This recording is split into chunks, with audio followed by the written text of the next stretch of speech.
पूर्व भागात हडपसरमध्ये सुवर्ण अलंकारासाठी प्रसिद्ध शिववंदन ज्वेलर्स म्हणजे खास दागिन्यांचे भव्य दालन. शुद्ध सोने म्हणजे महिलांसाठी पर्वणीच. यशस्वी उद्योजिका वंदना शिवाजी मोडक यांनी ज्वेलर्सच्या माध्यमातून ग्राहकांचा विश्वास संपादन केला आहे. रश्मी ज्वेलर्स मध्ये 1 ग्रॅम सोन्याचे युनिक आकर्षक दागिने उपलब्ध. लकी ड्रॉ, भिशी योजनेत आकर्षक परतावा, महिलांसाठी खास संधी. 1 ग्रॅमचे हवे वाटणारे दागिने आता मगरपट्टा सिटी मध्ये उपलब्ध. आमच्या सर्व शाखांसाठी संपर्क साधा 9811983434 किंवा 9028400123.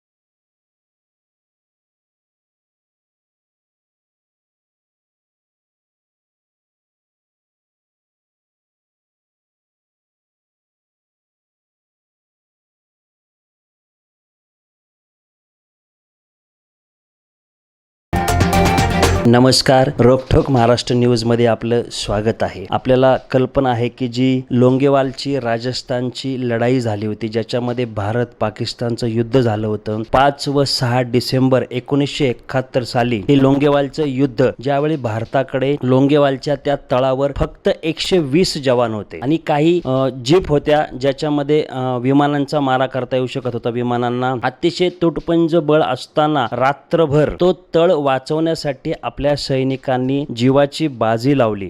तो तळ उद्ध्वस्त करून पाकिस्तानला पुढे जायचं होतं आणि भारतावर हल्ले करायचे होते. परंतु असे काही जांबाजी सैनिक होते ज्यांनी आपल्या जीवाची बाजी लावून तो तळ देखील वाचवला आणि पाकिस्तानच्या सैनिकांना पळता भुईत तोडी केली. म्हणजे भारताचे 120 सैनिक होते तर पाकिस्तानचे 2000हून अधिक सैन्य व 50हून अधिक रणगाडे त्या युद्धामध्ये सहभागी झाले होते. ज्या युद्धामध्ये आपण पाहिलं की त्याच युद्धावर आधारित एक चित्रपट देखील निघाला होता, तो म्हणजे बॉर्डर चित्रपटामध्ये अतिशय थरारक भयानक अनुभव त्या चित्रपटात दाखवण्याचा प्रयत्न केला. आणि जेव्हा सकाळच्या वेळी जे विमान आले होती आणि विमानातून आपल्या त्या तळातील सैनिकांना वाचवण्याचं काम केलं होतं, त्यापैकी एक फ्लाईट चालवणारे दिलीप कुमार दास जी यांच्या समवेत आज आपण या ठिकाणी पुण्यामध्ये संवाद साधणार आहोत की ज्यांनी त्या लढाईमध्ये प्रत्यक्षात सहभाग घेतला व आपल्या भारतीयांचे प्राण वाचवले होते.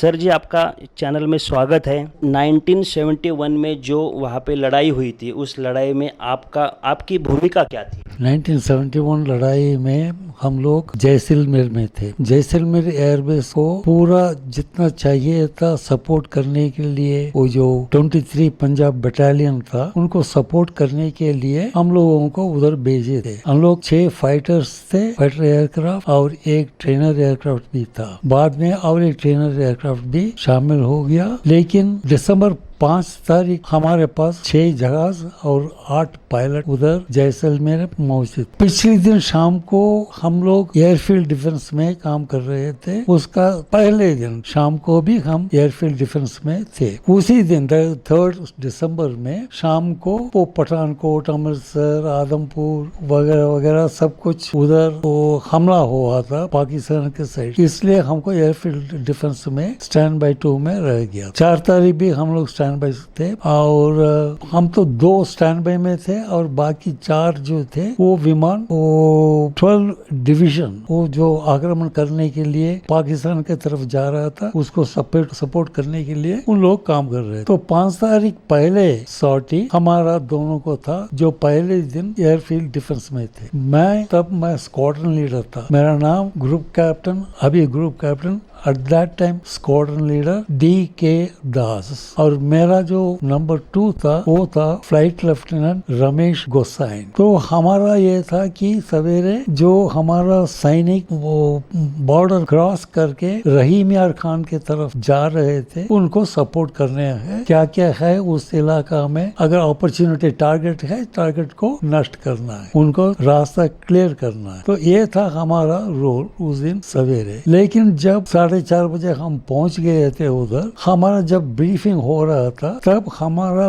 बेस कमांडर आके बोला, रुक दिया कि ये अभी आपका मिशन नहीं होगा, दूसरा मिशन पे जाना है, तो आप थोड़ा इंतजार कर दीजिए बोल के पास वाले कमरे में जाके उनका जो 12 डिवीजन उनका जो कार्यकर्ता जो थे उनके साथ उन लोग बात कर रहे थे। बात करके फिर आके हमको बोला आपका मिशन ओरिजिनल मिशन कैंसिल, अभी दूसरा मिशन ये है कि खबर मिला है पाकिस्तानी टैंकों ने हमारा इलाका में घुस गया और वो भी लोंगेवाला का तरफ। लोंगेवाला में उस समय एक छोटा सा हेलीपैड था, उसको बचाने के लिए और सुरक्षित रखने के लिए वो 23 पंजाब उधर से एक बटालियन था उधर, उनका करीब 120 जवानों थे और मिनिमम हथियार उनका पास थे। टैंक के साथ लड़ाई करने के लिए उनका पास कुछ नहीं था। लेकिन रात को जब मालूम हो गया कि वो 5-7 टैंक्स अंदर आ गए लोंगेवाला की तरफ, लोंगेवाला का बाईपास करके वो रामगढ़ की तरफ जा रहे थे, फिर वो भी वापस आ गए। तो बोला तो 12 डिव ने उधर से हम लोगों को बोला है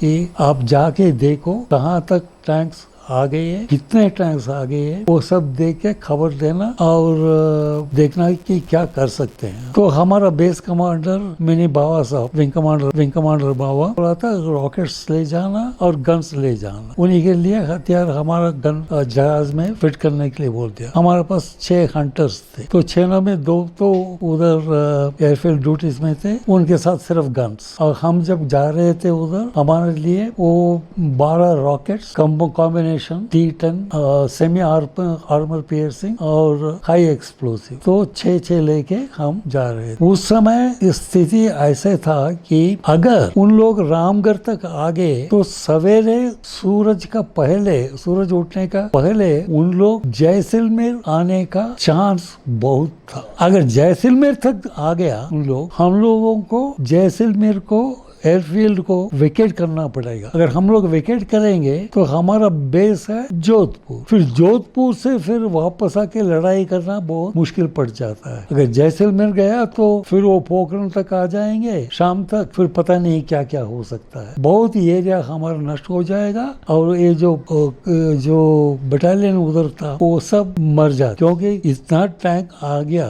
तो उन लोग तो उनको छोड़ेंगे नहीं और हमारे पास तो कोई हथियार नहीं था टैंक को बस करने के लिए। ठीक है, तो उन्होंने बोला है कि ब्रीफिंग करने के लिए समय नहीं है, आप चढ़ जाओ। अरे चढ़ जाएंगे कहाँ, ऊपर उड़ेंगे कैसे? हमारा हंटर्स तब नाइट फ्लाइंग के लिए, नाइट अटैक के लिए ये नहीं था, लेकिन हाँ नाइट टेक ऑफ कर सकते हैं, नाइट लैंडिंग कर सकते हैं, लेकिन हमारा एयरफील्ड में टेक ऑफ और लैंडिंग के लिए सुविधा नहीं था, नो लाइट्स। तो क्या करेंगे हम लोग? तो बोला है जैसे भी हो तुम लोग उड़ जाओ। अरे सूरज भी नहीं है, लाइट भी नहीं है, कैसे उड़ेंगे पता नहीं है, लेकिन इसको रुकना पड़ेगा टैंक को, नहीं तो हम सब बर्बाद हो जाएंगे। ये था स्थिति। तो ठीक है, तो हम लोग दोनों, रमेश गोसेन मेरे नंबर 2 था, उनके साथ जीप में बैठ के थोड़ा बहुत जो ब्रीफिंग करना था करके हम लोग चले गए जहाँ जहाज रखे थे। फटाफट ऊपर को उठ के जब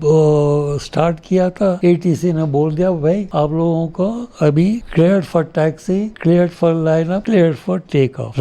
टैक्सी ट्रैक तो नजर नहीं आ रहा है, फिर भी वो जो सेंटर लाइन पकड़ के आहिस्ता आहिस्ता हम लोग जाके उधर एयरफील्ड रनवे पे लाइन अप कर दिया। अगर दोनों इकट्ठे हम नहीं उड़ सकते हैं, क्योंकि रात का टाइम हमको मालूम नहीं है कैसे जाएंगे, तो इसलिए सेंटर लाइन नजर रखना है। तो मैं सेंटर लाइन पे आ गया, फिर मेरा नंबर 2 गोसेन को बोला है कि 20 सेकंड इंटरवल में टेक ऑफ करो, फिर मैं टर्न करूंगा, उस समय हमारे पास आ जाना लेफ्ट साइड। तो वही हुआ। टेक ऑफ करने के बाद एक लेफ्ट टर्न किया, लेफ्ट टर्न करने समय नंबर 2 गोसाइन वो भी हमारे साथ आ गए, लेकिन रात के टाइम पे नेविगेशन लाइट्स था, उसी का साथ उन्होंने मेरे साथ आ गया। तो हम लोग उधर से सीधा जैसलमेर फोर्ट थोड़ा सा नजर आ रहा था, वो जो सिलट जो होते हैं, लेकिन अभी भी सूरज नहीं निकला, तो पूरा रात था। फिर भी रात के अंधेरे में भी कुछ ना कुछ थोड़ा सा नजर आ रहा था। ऐसे हम जैसलमेर फोर्ट के पास चले गए, उधर से नीचे थोड़ा उतर के उधर से एक रास्ता जाता है जैसलमेर से रामगढ़। वो रामगढ़ का वो जो रास्ता को देख के उसको दोनों तरफ हम लोग 50 फुट हाइट में चल रहे थे, क्योंकि अगर थोड़ा ऊंचा हो गया तो कुछ नजर नहीं आएगा, हम कैसे जाएंगे कैसे रामगढ़। तो इसलिए ये रास्ता को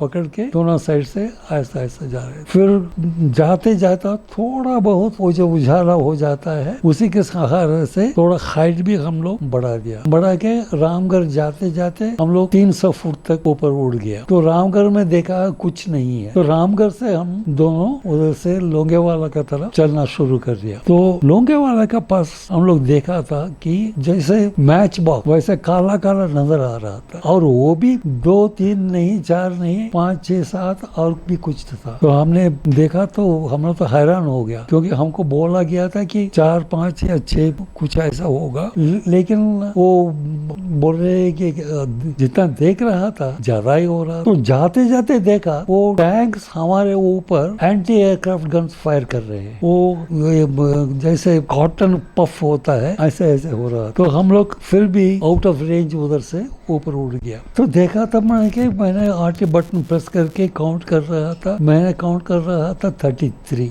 अरे भाई तुम लोग बोला है कि मैंने के 5 6 7 होगा, तो इतना टैंक कहाँ से आ, और ये किसका टैंक। तो मैंने उधर उड़ गया था 3500 फुट। 500 फुट से हम बेस को कांटेक्ट करने के लिए कोशिश कर रहे थे। बेस से कोई उतर नहीं आ रहा क्योंकि आउट ऑफ रेंज हो गया। फिर भी लेकिन उन लोग बाद में मालूम हुआ उन लोग को मैसेज पहुंच गया कि 33 टैंक्स का ज्यादा ये उस एरिया में है। तो आप जब 33 टैंक्स अगर है या 45 टैंक्स का रेजिमेंट होगा उधर, तो पूरा अगर घुस गए जैसलमेर टाउन तक गया, उसका पहले बटालियन भी गया। रामगढ़ में तो 2-4 हट्स थे, उसमें तो कुछ नहीं है, लेकिन जैसलमेर टाउन पूरा कट जाएगा। जैसलमेर में से हमारा जो 12 डिवीजन जो डेजर्ट एरिया में है, उनका पानी राशन सब कुछ जैसलमेर जाते हैं। जैसलमेर से तो उनको तो वो भी नहीं मिलेगा, तो वो सब मरेंगे। तो इतना खतरनाक सिचुएशन अभी डेवलप हो गया। तो हम पूछ रहे थे भाई ये किसका टैंक्स है बताओ, बताने वाला तो कोई नहीं था। तो देखा ऊपर से 2 टैंक हेलीपैड की तरफ जाने लगे। तो वो मैंने सोचा था अगर हेलीपैड पे की तरफ जा रहे हैं ये तो हमारा टैंक नहीं हो सकता है। तो मेरा नंबर 2 को बोला भाई हमारा टेल का कवर करो, I am going in for attack बोल के रॉकेट अटैक के लिए मैंने सेट कर दिया था। 3500 फीट हाइट से हमने रोल किया था। ये उस दिन के जमाने में गन साइट जो होता है वो तो मूविंग जायरो स्टेबलाइज गन साइट, वो गन साइट के मुताबिक हम लोग सेटिंग करके ट्रैकिंग टाइम होता है 3.5 सेकंड से 4 सेकंड। उस समय पे हम स्टेडी ट्रैकिंग कर रहे हैं कैमरा के साथ, वो जायरो गन साइट पे ऊपर रख के पूरा विजुअल रेंज करके उनको ये करना। वो सेटअप करके मैंने 4 रॉकेट सेलेक्ट किया। सेलेक्ट करके जब जा रहा था नीचे 3500 फुट से डाउन, बहुत सारे एक गन हमारे ऊपर हमला कर रहे थे, और वो उनका जो हर एक 5 राउंड के बाद 4 के बाद 5वां राउंड होता है ट्रेसर राउंड, तो वो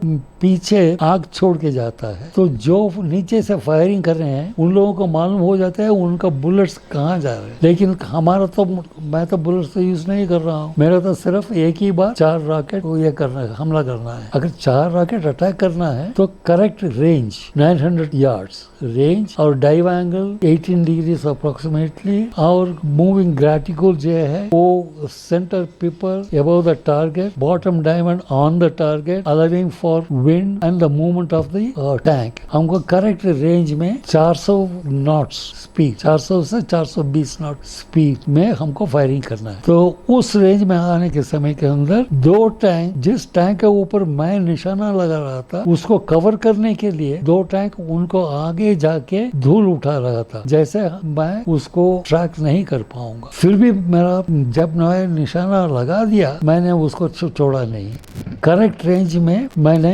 रिलीज किया था रॉकेट। तो जब रॉकेट जहां से निकल गए मैं जानता था तो वो डायरेक्ट हिट हो जाएगा, ऐसे ही हुआ है। उस समय 900 यार्ड्स से मैं फिर भी नीचे ही जा रहा हूँ, क्योंकि इमीडिएटली तो हम आ नहीं सकेंगे, क्योंकि डाइव से वो सर्कल होके फिर ऊपर आना पड़ता है। फिर भी जब आ रहे थे उनका ऊपर हम 300 फुट टारगेट के ऊपर आ जाते हैं और 300 यार्ड रेंज पे भी आ जाते हैं। तो हम तो सिटिंग डक, तो वो उनका जो 45 टैंक्स हमारे ऊपर एक फायर कर रहे हैं, किसी 1, 2 या 4 बुलेट अगर मेरा उसमें करेक्ट जगह पे लग गया तो मेरा जहाज में आग लग जाएगा या कुछ ना कुछ नष्ट हो जाएगा, इंजन बंद होने के लिए चांस भी। फिर भी हमने नहीं छोड़ा उसको।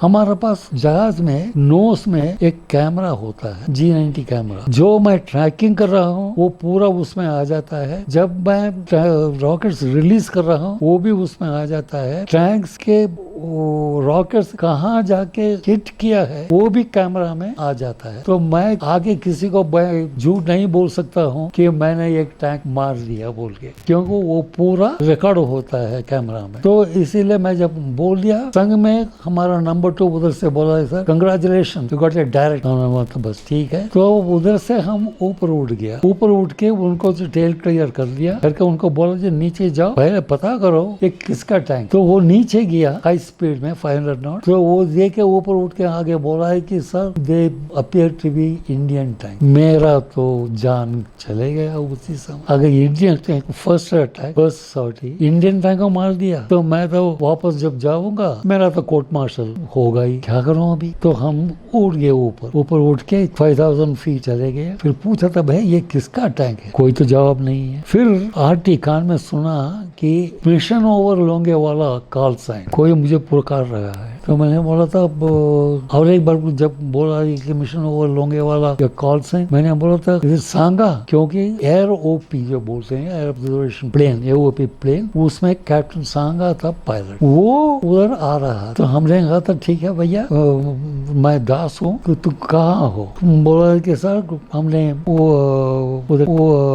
मैं लोंगे वाला की तरफ आ रहा हूँ। मैंने बोला था ठीक है। तो हम दोनों उधर ही उनको जाके उनको पिकअप कर लिया, पिकअप करके उनके एस्कॉर्ट करके लोंगे वाला की तरफ ले आया उनको। बोला भाई देख सकते हो टैंक? हमने बोला था हाँ। तो अभी बोला आइडेंटिफाई करके एक किसका टैंक? तो उन्होंने ईस्ट से वेस्ट टर्न करके वेस्ट से ये जब आए तो उन्होंने बोला सर ये एक पाकिस्तानी टैंक है, हमारा टैंक नहीं है। तो हमने बोला था भाई कंफर्म करो। थोड़ा हेजिटेट करने लगे, नहीं सर वो पाकिस्तानी टैंक है, गुड शूटिंग गो अहेड। तो मैंने बोला था get out of that area because we don't want you in that area. मैं उनको शूट करूंगा नीचे वाले का, वो आसपास होगा तो उनका डैमेज होगा जगह, वो अच्छा नहीं होगा। हमने बोला था ठीक है। तो उधर से उसको भगा दिया। भगा के वो क्या कर रहा था, नॉर्थ साउथ पेट्रोलिंग कर रहा था। हम जहाँ ये कर रहे थे टैंक की शूटिंग कर रहे थे वो पूरा वो देख सकता था। वो बहुत अच्छा हुआ। तो उनको तो उधर से बोला निकल दिया। हम लोग अभी शुरू कर दिया टैंक के ऊपर अटैक करने के लिए। बारे बार हम लोग अटैक कर रहे थे। तो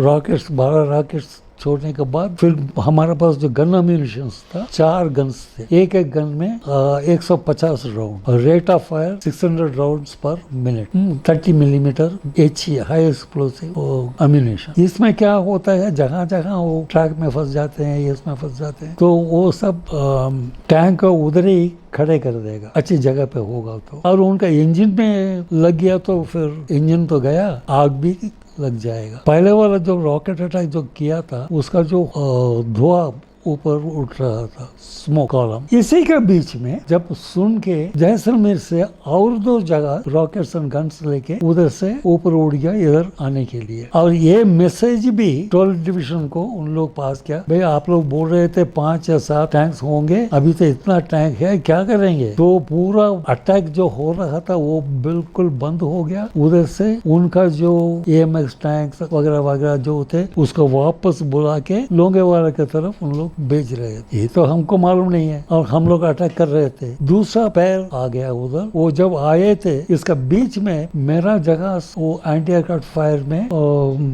हिट हो गया। हिट होने के बाद हमारा हाइड्रोलिक सिस्टम जिससे हम का कंट्रोल होता है वो सब खत्म हो गया। तो अभी मैनुअल फ्लाइंग करना है। मैनुअल फ्लाइंग करना बहुत मुश्किल है क्योंकि पावर कंट्रोल सिस्टम अगर नहीं है और जहाज को संभालना बहुत मुश्किल है। और उसी से वो अंडर कैरेज पहिया नीचे उतरना वो भी हाइड्रोलिक सिस्टम है, ब्रेकिंग करना वो भी हाइड्रोलिक सिस्टम है, फ्लैप्स को नीचे लगाना वो भी हाइड्रोलिक सिस्टम से। ये तीनों हमारे पास अभी नहीं है और कंट्रोल्स बहुत सख्त हो जाते हैं फ्लाइंग करने के लिए। और एक बात हो गया कि मेरा रेडियो वो भी डैमेज हो गया, तो किसी के साथ अभी कांटेक्ट नहीं हो रहा था। मेरा जो नंबर 2 था रमेश घोष है, वो इसी मेली में वो सेपरेट हो गया, उसको कांटेक्ट नहीं कर पाया मैंने, तो मैंने वो एरिया छोड़ के आराम से वो जैसलमेर वापस आ गया। इसी के बीच में जो दूसरा पैर आए वो डायरेक्टली लोंगेवाला के ऊपर आ गया, तो उन लोग अटैक शुरू कर दिया। हम जब जैसलमेर को ऊपर आ रहे थे, हमारे पास रेडियो नहीं है, तो हमको एक प्रोसीजर होता है कैसे आना है ऊपर, कितना स्पीड पे आना है और क्या करना है। वो प्रोसीजर फॉलो करके हमने लैंडिंग किया, सेफ लैंडिंग कर दिया, क्योंकि वो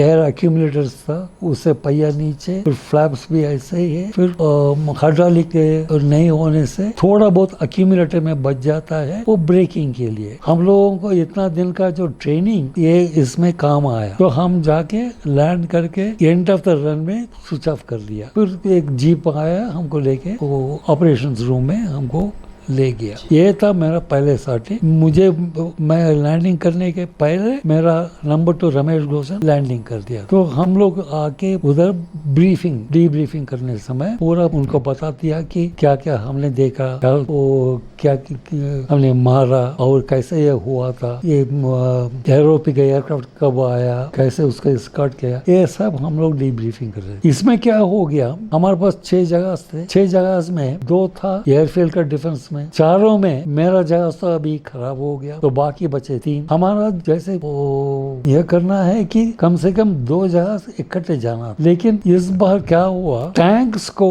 उधर से जैसलमेर की तरफ न आने का कोशिश में हम सब थे, तो इसलिए हम लोग एक जगह से लेके उनका ऊपर कर रहे थे, जैसे वो उधर से जैसलमेर नहीं आ पाएंगे। तो ये सब वार टाइम का इमरजेंसीज है, रिस्क तो लेना ही पड़ेगा, तो रिस्क ले लिया। तो हमारा स्टेशन कमांडर जो विंग कमांडर बावा, उन लोग इसमें हमको बहुत सपोर्ट किए हैं, जो होने दो, अगर ऊपर कमांड हेडक्वार्टर से अगर बोलेंगे कि क्यों ऐसे किया, उनको स्टॉप कर दिया, हो जाऊंगा, रिस्पॉन्सिबिलिटी मैं ले लूंगा बोल के उन लोग बोल दिया। टचवुड ऐसे कमांडर हमारे पास है, इसलिए हम लोग जोश ये करके हम लड़ाई कर सकते थे। उस फर्स्ट सॉर्टी में कम से कम 5 बार मुझे मरना था, क्योंकि वो जो हर एक समय हम जब अटैक नीचे जा रहे हैं, वो एंटी एयरक्राफ्ट गन्स हमारे ऊपर फायर कर रहे हैं। फिर जैसे मैंने बोला था आपको, ये हाइड्रोलिक्स नष्ट हो गया, हमारा रेडियो नष्ट हो गया, इसका मतलब गोली हमारा जहाज का अंदर चले गया, तो ये गोली कभी भी हमको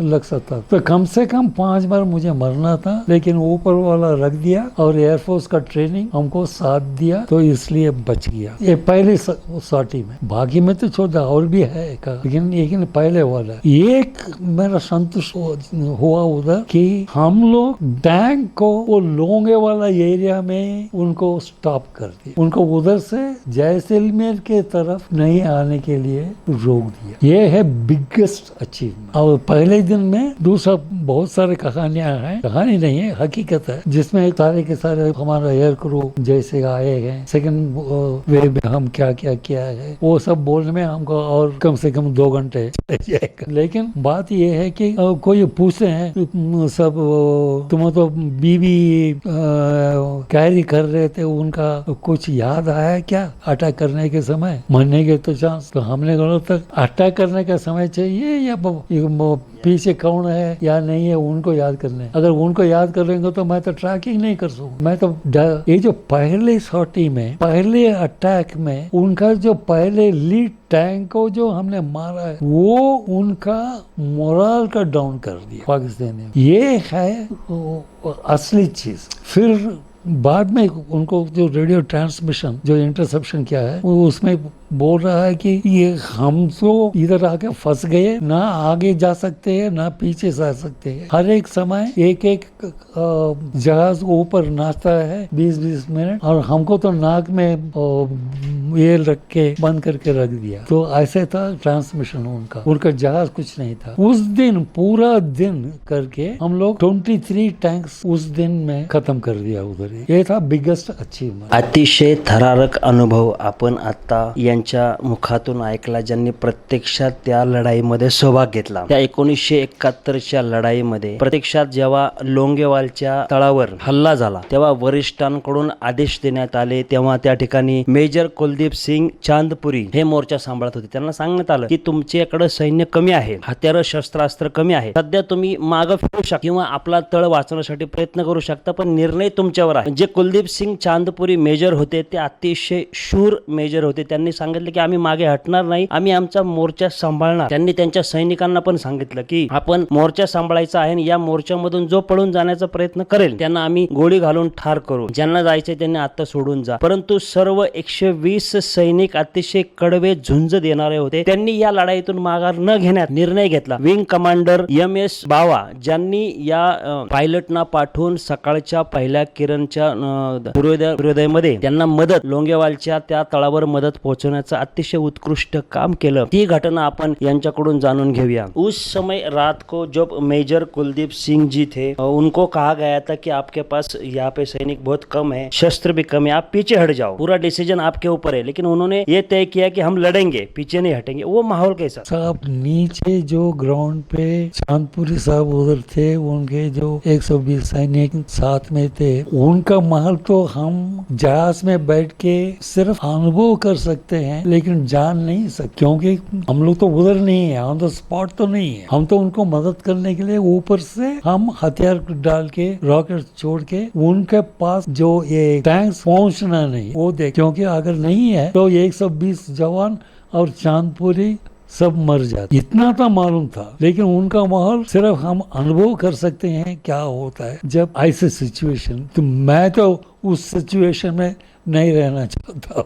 उस जो लड़ाई हुई उसमें उनके कितने टैंक गिराए गए और ये इतिहास के सबसे ज्यादा टैंक भारत के हाथ में आए हैं, इसके बारे में? साहब ये तो वर्ल्ड हिस्ट्री में पहली बार एक साइड में एयरफोर्स, दूसरा साइड में टैंक, और 45 टैंक्स या ज्यादा भी हो सकता है, 45 टैंक्स एक ही जगह पे उनको 2 दिन में खत्म करना ये दुनिया में और किसी क्षेत्र में नहीं हुआ, नहीं होगा भी. ऐसे ये जो टैंक का जो अटैक पाकिस्तान ने प्लान किया है वो जबरदस्त प्लान था, क्योंकि उनका साथ सपोर्ट करने के लिए कोई एयरफोर्स नहीं था. और ये सरप्राइज अटैक में और 23 पंजाब चले गया उधर से, और हम लोग टैंक को उधर स्टॉप नहीं कर पाते तो जैसलमेर चले जाता, हमारा जैसलमेर एयरफील्ड चले जाता, पूरा हमको एवैक्यूएट करना पड़ता, प्रिजनर्स हो जाते थे. ये बहुत क्या डेंजरस सिचुएशन हमारे देश के लिए. लेकिन हम लोग उनको रोक पाए. हम लोग को बहुत बहुत क्या बोलेंगे, भगवान का धन्यवाद बोलेंगे जे ऐसा एक सिचुएशन में हम लोग हमारा काम निपट सके. 1971च्या त्या रात्री जर वेळेवर पायलट पोहोचले नसते किंवा आपल्या 120 जवानांनी झुंज देऊन तो तळ वाचवण्याचा प्रयत्न केला नसता तर पाकिस्तानी सैन्याने एवढी मोठी तयारी केली होती की लोंगेवाल नुसार, त्यानंतर रामगड, त्यानंतर जैसलमेर पर्यंत भाग ताब्यात घ्यायचा. आणि भारत त्यावेळी एवढ्या युद्धाच्या तयारीत नव्हता. अचानक केलेला हल्ला, परतून जाण्याची तयारी नव्हती, परंतु जे उपलब्ध सैन्य होतं, शस्त्र साठा होता, आपल्या सैनिकांनी जीवाची बाजी लावून पाकिस्तानचा अतिशय महत्वपूर्ण मारा त्यांनी परतून लावला. खूप मोठ्या प्रमाणात रणगाडे ताब्यात घेतले आणि सैनिक 28,800 साधारण पाकिस्तानचे सैनिक होते ना, आपले फक्त 120 जवान होते, तरीही माग न हटता अतिशय चांगल्या पद्धतीने लढा दिला. इस लड़ाई के बाद में आपका गवर्नमेंट के तरफ से आपको पुरस्कार दिया गया? जी हाँ, गवर्नमेंट की तरफ मुझे वीर चक्र दिया गया था. बहुत शुक्रिया, और क्या कहूँ. लेकिन हम लोग तो वीर चक्र के लिए तो लड़ाई नहीं किया, हम लोग लड़ाई किया हमारा देश के लिए. वीर चक्र मिले या ना मिले वो तो दूसरी बात, दिया बहुत शुक्रिया. आप जैसे होनहार फौजियों के वजह से हमारा अखंड भारत का सपना पूरा है. तो आगे जो जवान जो आर्मी में भर्ती होना चाहते हैं, युवाओं के लिए आप क्या मैसेज देना चाहते हैं? सिर्फ इतना, जिसका पास दम है और देश की सेवा करने का इच्छा है, आ जाओ. बहुत सारे अपॉर्चुनिटीज हैं, आप लोगों को मान सम्मान मिलेगा जितना सम्मान सिविल में नहीं मिलेगा. ये है आप लोग युवा का संदेश. अरे मरना है तो एक दिन तो मरेंगे सब, लेकिन कुछ काम करके मरो, ये है मेरा संदेश. वयाच्या 80व्या वर्षी ही अतिशय उमद आणि ज्यांच्या मनामध्ये एक उत्कृष्ट देशाविषयी भावना आहे की ज्यांनी आपल्या देश बांधवांना युवकांना मेसेज दिला आहे की देशासाठी काहीतरी करून लढण्यासाठी आपण फौजेमध्ये सहभागी व्हा. आज आपण संवाद साधला जे लोंगेवालची 1971 ची लढाई झाली होती त्या लढाईमध्ये सहभागी झालेले दिलीप कुमार दासजी यांच्याशी आपण संवाद साधला. त्यांनी अतिशय थरारक प्रसंग आपल्याशी संवाद शेअर केले. त्यामुळे आपल्याला प्रत्यक्ष त्या ठिकाणी काय घडलं हे आपल्याला पाहता आलं आणि याच घटनेवर आधारित बॉर्डर हा चित्रपट सर्व भारतीयांनी पाहिला असेल की त्या बॉर्डर चित्रपटात तो चित्रपटाचा भाग पाहूनही आपल्याला की कोणत्या अवस्थेमध्ये आपल्या सैनिकांनी किल्ला लढवला असेल किंवा तो तळ वाचवण्याचा प्रयत्न केला असेल, पण प्रत्यक्षात या लढाईत सहभागी झालेल्या या सैनिकांचा अनुभव मात्र किती थरारक आहे हे आपण प्रत्यक्षात ऐकलेलं आहे. अनिल मोरे, रोखोक महाराष्ट्र, पुणे. पुण्याच्या पूर्व भागातील 1938 पासून ग्राहकांना गुणवत्ता व सेवेची हमी असलेले अग्रवाल स्वीट्स म्हणजे नुसती परंपरा नाही तर चोखंदळ खवयांसाठी मेजवानी आहे. स्वर्गीय मुन्नालाल अग्रवाल यांच्या प्रदीर्घ वारसा सांभाळत अग्रवाल कुटुंबियांनी स्वीट्समध्ये ग्राहकांची गरज ओळखून अस्सल तुपातील पदार्थ आणि तत्पर सेवेचा वारसा जपत फूड क्षेत्रात नावलौकिक मिळवला आहे. हडपसर, गाडीतळ व आकाशवाणी रविदर्शन येथील अग्रवाल स्वीट्सच्या शाखेला नक्की भेट द्या.